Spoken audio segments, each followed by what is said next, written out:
या चण्डी मधुकैटपदैत्यदलिनी या महिषन्मलिनी या धूम्रस्खलनचण्डमुण्डमथनी या रक्तबीजासनी शक्ति शुम्भ निशुम्भ दैत्यदलिनी या सिद्धिदात्री परा स्वादेवी नवकोटिमूर्ति सहिता मां पातु विश्वेश्वरी ओं मध्य सुधाब्दि मणिमण्डप रत्नवेदी सिंहासन परिगतं परिपीतवर्णं पीतम्बरं कनकभूषण मल्लशोभं देवीं भजामि धृतमुदगौरवैरिजवाम् ओं ऐं क्लीं चामुण्डा वै विच्चे ओं ऐं क्लीं चामुण्डा वै विच्चे ओं ऐं क्लीं चामुण्डा वै विच्चे ओं ऐं क्लीं चामुण्डा वै विच्चे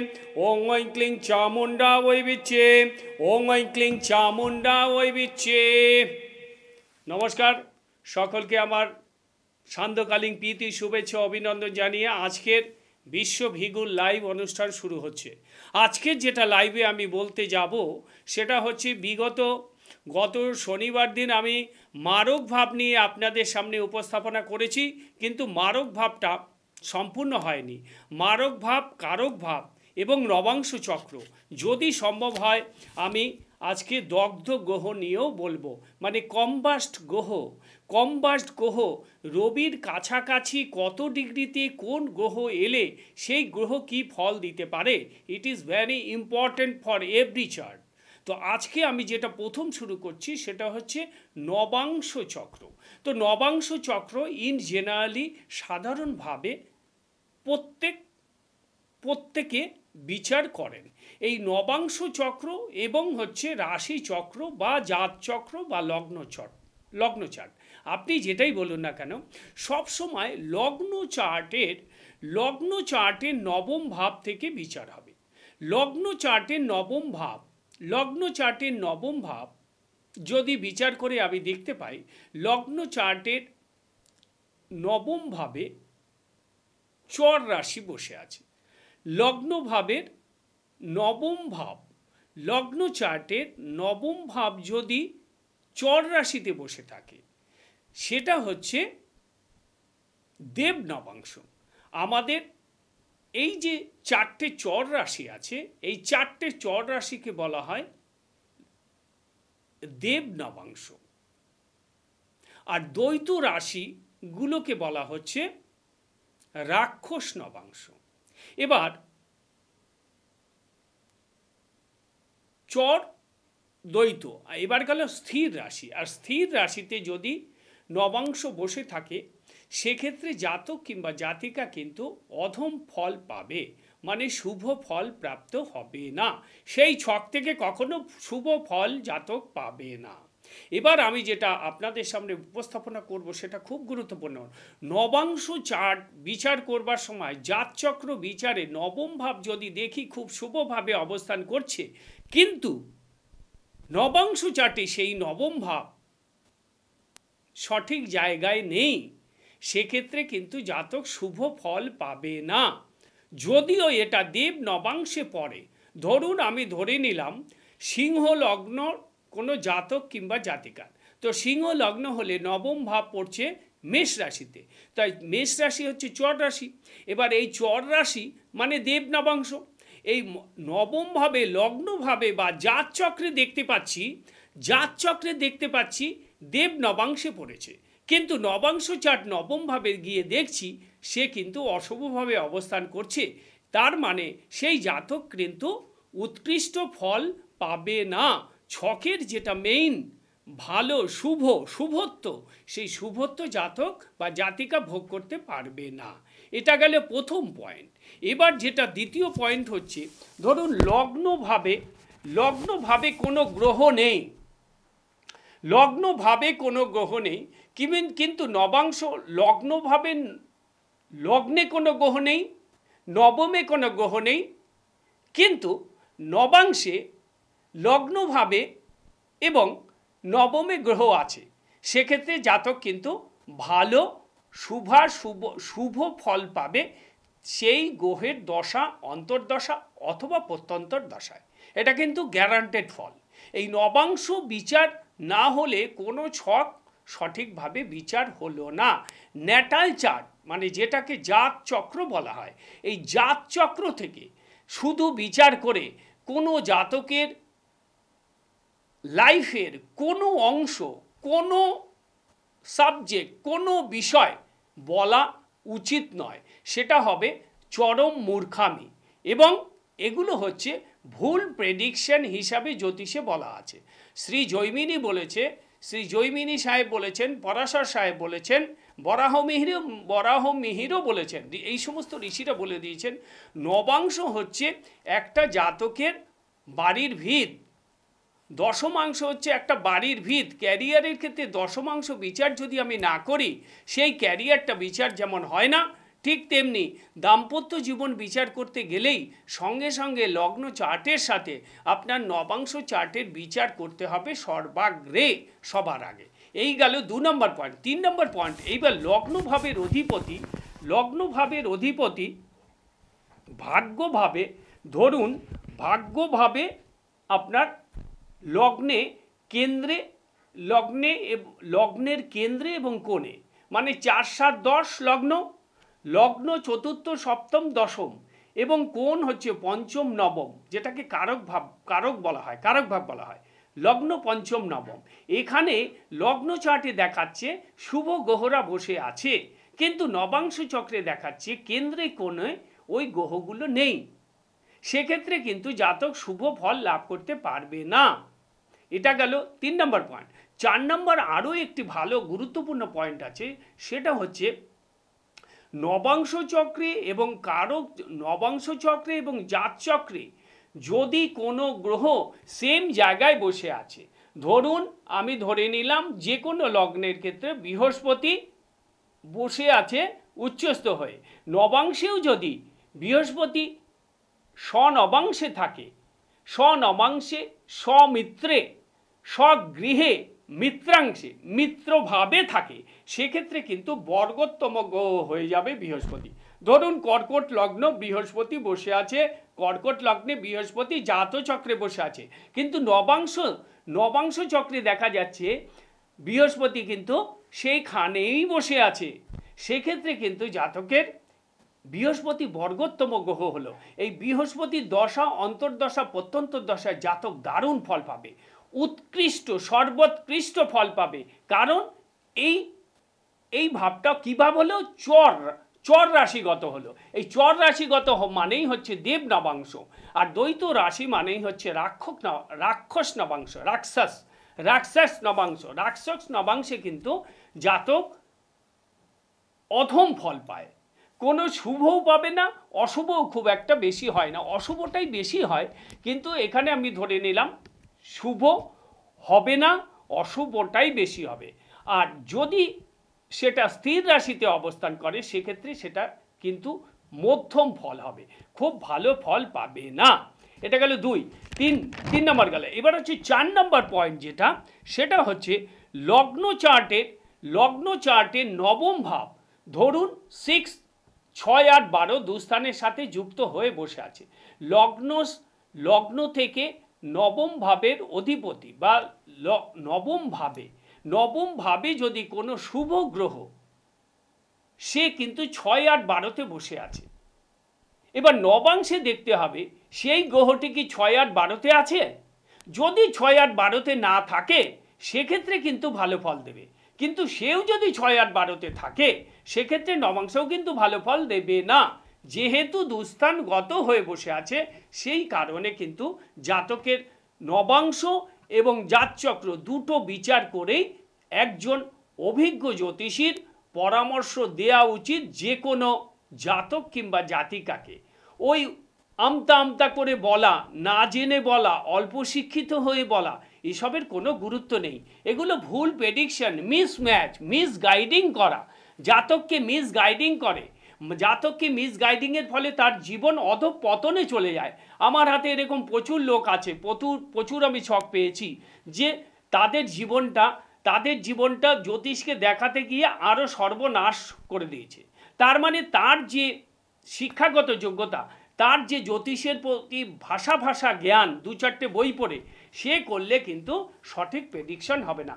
এটা তার জীবনকে মৃত্যু মুখে ঠেলে দেওয়ার মতন অবস্থা। সুতরাং আপনাদেরকে সাবধান থাকতে হবে। এরকম কোনো দক্ষ জ্যোতিষী, সে জ্যোতিষীর কোয়ালিটি দেখে তার কাছে আপনার ছকটা বিশ্লেষণ করাবেন। এটা গেল 3 নম্বর। 4 নম্বর পয়েন্ট। 5 নম্বর আর একটি পয়েন্ট বলছি, লগ্ন চার্টে দেখুন কোনো গ্রহ নেই, লগ্ন চার্টে কোনো গ্রহ নেই, কিন্তু নবাংশ চার্টে গ্রহ আছে, তার মানে সে কিন্তু ভালো ফল পাবে। আবার একটা জিনিস আরও, এটা গেল 5 নম্বর পয়েন্ট। 6 নম্বর পয়েন্ট, ধরুন লগ্ন চার্টে দেখাচ্ছে নবমভাবে কোনো গ্রহ থাকুক বা না থাকুক, নবাংশে যদি নবমভাবে কোনো গ্রহ থাকে সেক্ষেত্রে জাতক কিন্তু খুব শুভ ফল অধিকারী হবে, শুভ ফল সে পাবে। তার মানে লগ্নে কোনো গ্রহ থাকুক বা না থাকুক, নবাংশে যদি কোনো গ্রহ স্বনবাংশে মানে নিজের ঘরে, স্বনবাংশ নিজের নবাংশে, নিজের মিত্রক্ষেত্রে এবং স্বক্ষেত্রে যদি থাকে, সেক্ষেত্রে সে সম্পূর্ণ সেই দশা, অন্তর্দশা এবং প্রত্যন্তর দশায় শুভ ফল প্রাপ্ত হবে। এবার আর একটা আমি আপনাকে খুব গুরুত্বপূর্ণ পয়েন্ট বলছি। লগ্ন চার্টে আমি ধরে নিলাম বৃহস্পতি অষ্টমে আছে, লগ্ন চার্টে বৃহস্পতি অষ্টমে রয়েছে, নবাংশ চার্টেও বৃহস্পতি অষ্টমে রয়েছে, নবাংশ চার্টেও বৃহস্পতি অষ্টমে রয়েছে। এক্ষেত্রে কিন্তু বৃহস্পতি শুভ হইবার কারণে এটা কিন্তু শুভ ফল প্রদান করবে। কিন্তু এবার দেখুন আর একটা উদাহরণ দিচ্ছি, সেটা আপনাদের পরিষ্কার হয়ে যাবে। শুভ গ্রহ হয়েও যদি অষ্টমে অবস্থান করে সেক্ষেত্রেও নবাংশে শুভ ফল দেবে। এবার আমি যেটা বলবো সেটা হচ্ছে, ধরুন তুলা লগ্ন, নবম ভাবের অধিপতিকে বুধ, নবম ভাবে বুধ কিন্তু সক্ষেত্রী হয়ে বসে আছে, নিজের ঘরেই বুধ ধরুন বসে আছে, নিজের ঘরেই বুধ বসে আছে। তুলা লগ্ন, নবম ভাবের অধিপতি হচ্ছে বুধ, সে সক্ষেত্রে নিজের ঘরেই বসে আছে, কিন্তু দ্বৈত রাশি, তার মানে সে শুভ ফল দেবে না। তার মানে দেখুন কতটা ইন্টারেস্টিং এবং কতটা এখানে বিচারের তারতম্য। এটা যদি সঠিক অ্যাস্ট্রোলজার, এক্সপিরিয়েন্সড অ্যাস্ট্রোলজার না হয়, আপনাকে বুঝিয়ে বলতে পারবে না। এটা সম্বন্ধে আপনার একটা সম্পূর্ণ ক্লিন একটা ধারণা থাকা দরকার, নবাংশে কখন জাতকের ফল দেয়। তার মানে এই লগ্নের ক্ষেত্রে কিন্তু জাতক শুভ ফল প্রাপ্ত হবে না। এই জন্য জাতচক্র বিচারের সাথে সাথে নবাংশ চক্র বিচার যদি না করে, তবে কিন্তু দাম্পত্য জীবনের ক্ষেত্রে কোনো কনক্লুশন, কোনো বিচারে আসা যাবে না। ধরুন লগ্নভাবে আমি দেখতে পাচ্ছি চতুর্থ এবং সপ্তম ভাব পাপপীড়িত, লগ্ন ভাব চতুর্থ ভাব পাপপীড়িত এবং মাঙ্গলিক রয়েছে, সেক্ষেত্রে আমরা সাধারণভাবে বলে দেব যে এই মেয়েটির বা ছেলেটির ডিভোর্স হবে।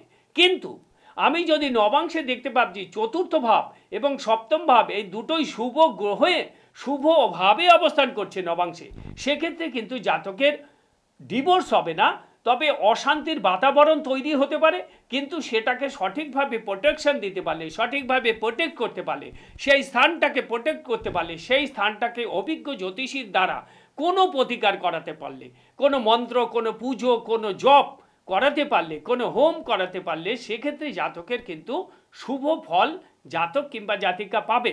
আমরা সাধারণভাবে লগ্ন চার্ট নিয়েই বিচার করে ছেড়ে দিই, এটা কিন্তু একটা মূর্খতার পরিচয়, একদম সম্পূর্ণ মূর্খতার পরিচয়। তার মানে কি, তার যে জ্ঞানের যে সীমা, সেই সীমাটাকে যতক্ষণ পর্যন্ত সে না জানবে তো সীমা বাড়াবে কোত্থেকে। এই হচ্ছে নবাংশ চক্র নিয়ে আজকে যতটা পারলাম আমি বললাম। বিগত দিনে আরও অনুষ্ঠান আমি নবাংশ চার্টের উপর করব।